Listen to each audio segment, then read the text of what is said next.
When harsh criticism turns into a defamation campaign, Carrie Underwood fights back in the most powerful way possible. Carrie Underwood had always been a symbol of grace and resilience. From her small-town roots in Oklahoma to the dazzling heights of stardom, her story inspired millions. But what unfolded after her inaugural performance was unlike anything she, or her fans, could have anticipated. It was supposed to be a night of celebration. Carrie, handpicked to perform a heartfelt rendition of the national anthem at the swearing-in ceremony of a newly elected official, was poised to deliver an unforgettable moment. The performance itself was flawless, her voice soaring as it always had. But it was her choice to perform that set off an avalanche of criticism. By the next morning, headlines were ablaze. Prominent liberal TV hosts used their platforms to dissect every aspect of her appearance, from the symbolism in her outfit to perceived political undertones in her song choice. What began as biting commentary soon escalated into accusations of Carrie promoting divisive ideals. Social media turned into a battleground, with hashtags trending both in her support and against her. For someone who had always tried to steer clear of political controversy, this was uncharted territory. The public debate quickly spiraled out of control, taking on a life of its own. Yet amidst the chaos, Carrie stayed silent, watching, waiting, and as it would later become clear, preparing. Because Carrie Underwood isn't just a performer, she's a fighter. And what she was about to do would shock the nation. But this was only the beginning of a story that would challenge everything we think we know about freedom of speech, media accountability, and the personal cost of public criticism. The night of the performance was one of those rare moments where everything seemed to stop.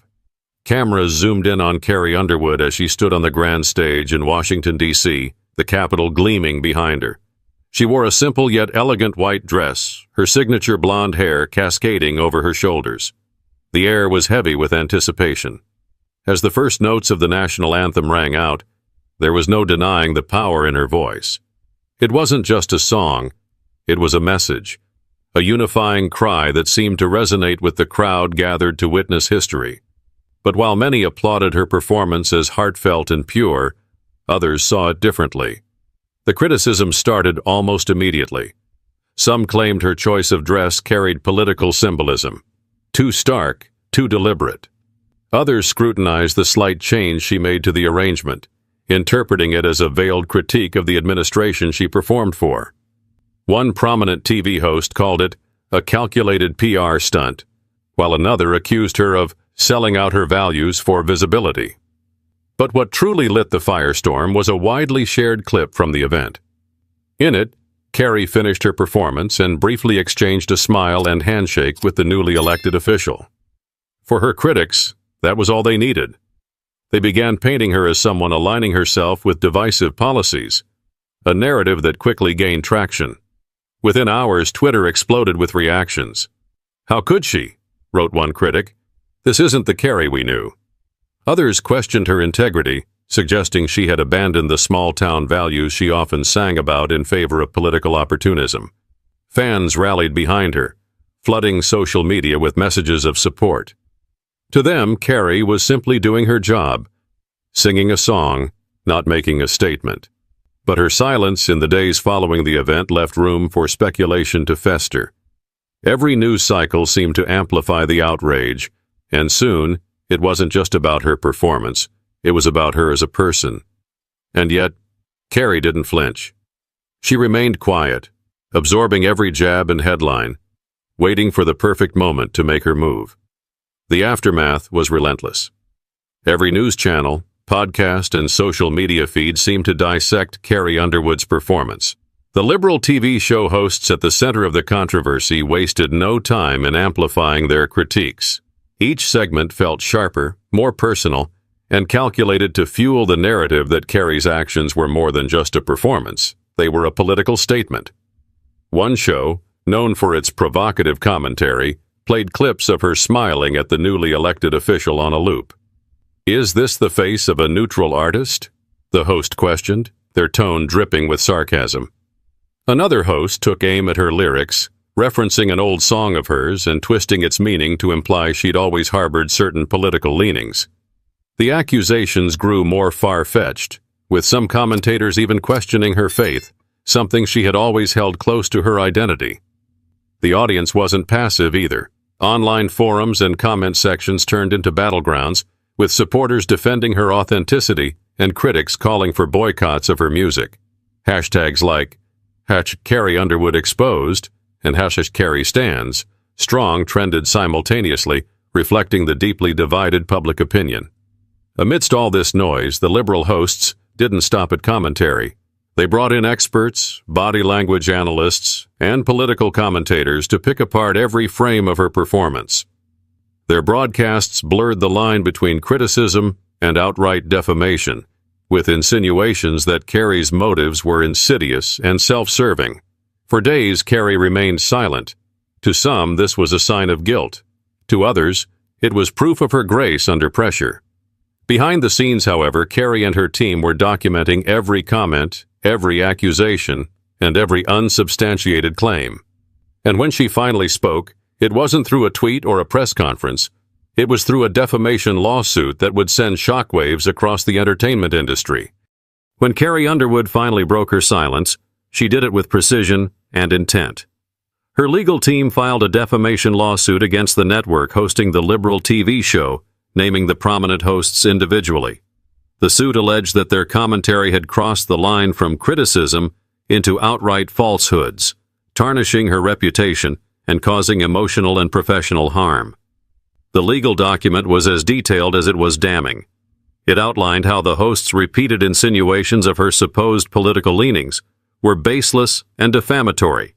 It also highlighted their deliberate misrepresentation of her handshake with the official and the way they amplified false narratives to drive ratings. Carrie's team cited specific segments where the hosts questioned her faith and personal values, accusing them of attempting to dismantle her character rather than critique her performance. News of the lawsuit spread like wildfire. The same networks that had criticized her now scrambled to cover the story, some of them toning down their rhetoric as they dissected the legal implications. For Carrie's fans, it was a moment of vindication. Finally, one wrote on social media, she's standing up for herself and showing them they can't just tear people down without consequences. But not everyone was in her corner. Critics claimed the lawsuit was an attack on free speech, with some accusing Carrie of being unable to handle public criticism. The liberal hosts at the center of the lawsuit doubled down, stating that their commentary was protected by the First Amendment. One host even mocked the lawsuit on air, calling it a desperate attempt to silence the truth. Carrie, however, stayed firm. In a brief public statement, she expressed that the lawsuit wasn't about suppressing freedom of speech, but about holding people accountable for crossing ethical boundaries. Words have power, she said, and with that power comes responsibility. As the case moved forward, the court of public opinion remained deeply divided. News anchors and commentators across the political spectrum debated whether Carrie's move was a bold stand for accountability or a chilling precedent for media freedom. And while the debate raged on outside the courtroom, inside the stage was set for a legal battle that promised to reveal far more than anyone had anticipated. The courtroom was packed with journalists, fans, and curious spectators when the trial began. The air was thick with anticipation as Carrie Underwood entered, her presence poised yet undeniably resolute. This wasn't the stage she was used to, but she carried herself with the same confidence that had propelled her to stardom. The legal battle was far from straightforward.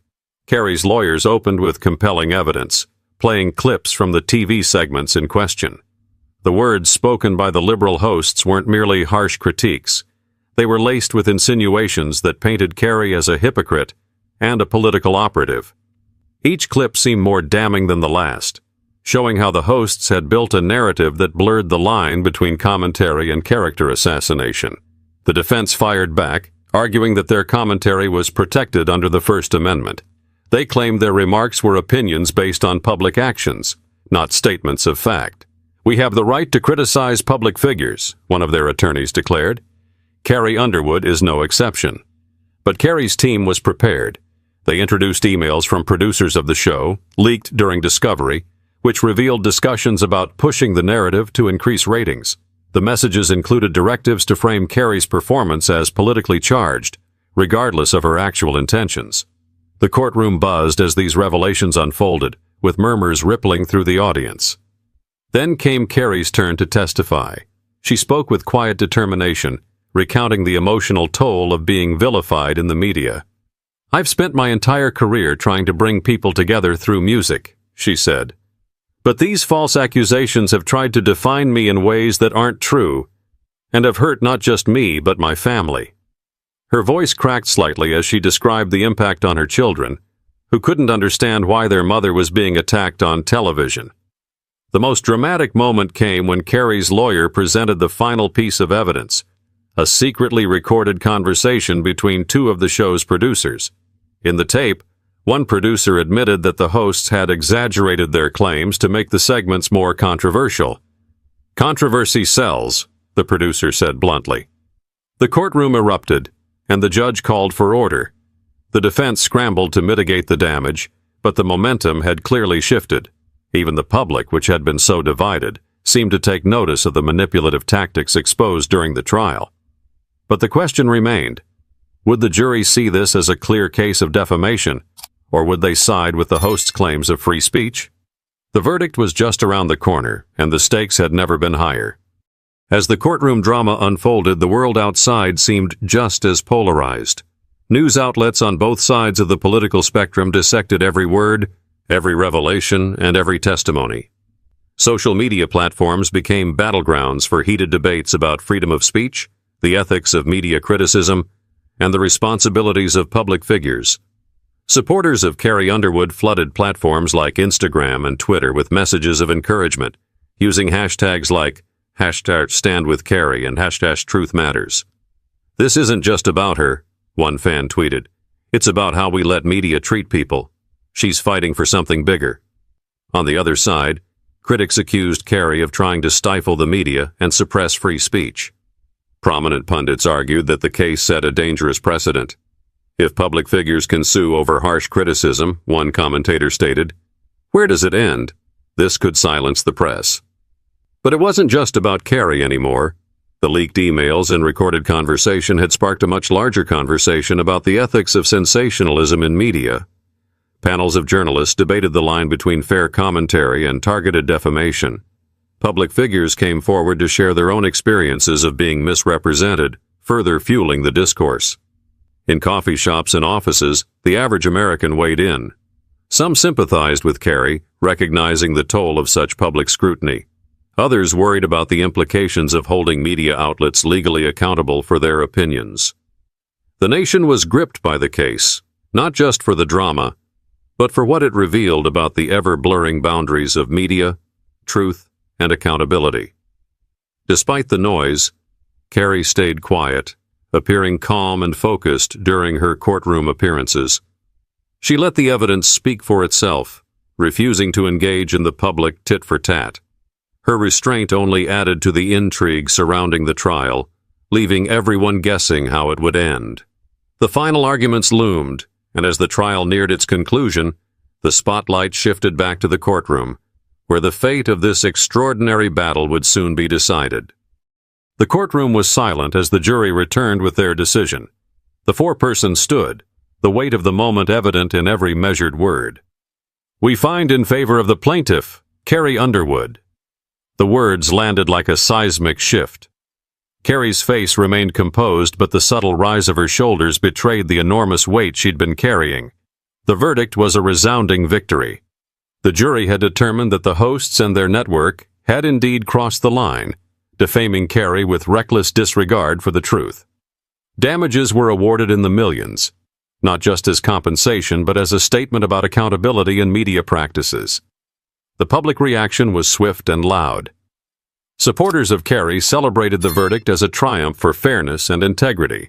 "This isn't about silencing criticism," one fan posted. "It's about drawing a line when that criticism becomes harmful lies."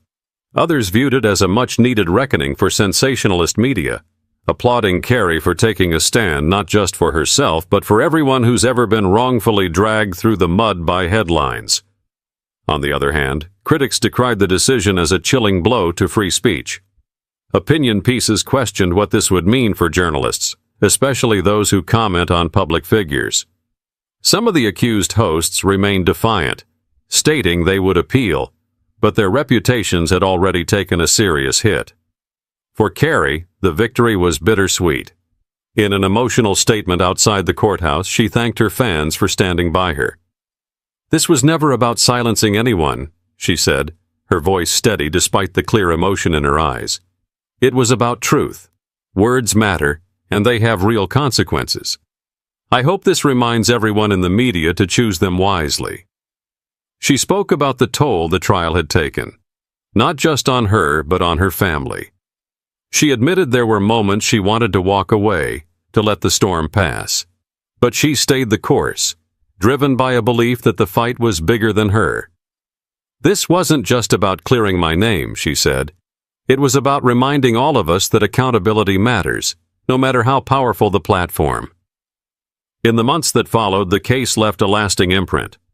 Media organizations reevaluated their editorial practices, cautious of the lines they were now hesitant to cross. For fans and viewers alike, the trial served as a reminder of the humanity behind the headlines, urging a shift toward more thoughtful and ethical discourse. Carrie's battle had been hard fought, but it left an undeniable message. Standing up for yourself, even in the face of overwhelming criticism, can lead to meaningful change. Carrie Underwood's journey wasn't just about winning a legal battle.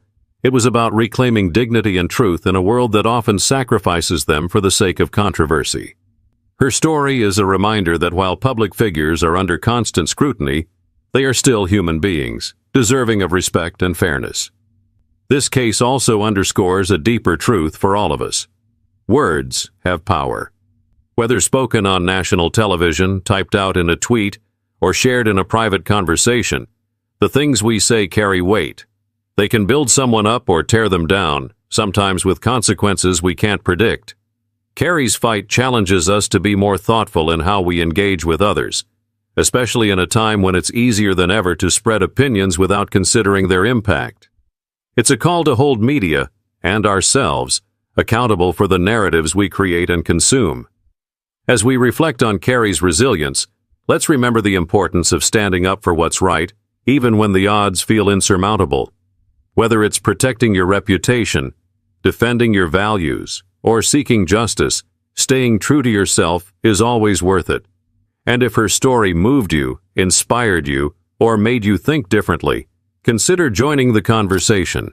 Subscribe to our channel for more stories that challenge the norm, spark important discussions, and remind us of the power of truth. Let's keep this dialogue going. Together, we can make a difference. Because in the end, it's not just about what happens to Carrie, it's about what we learn from it.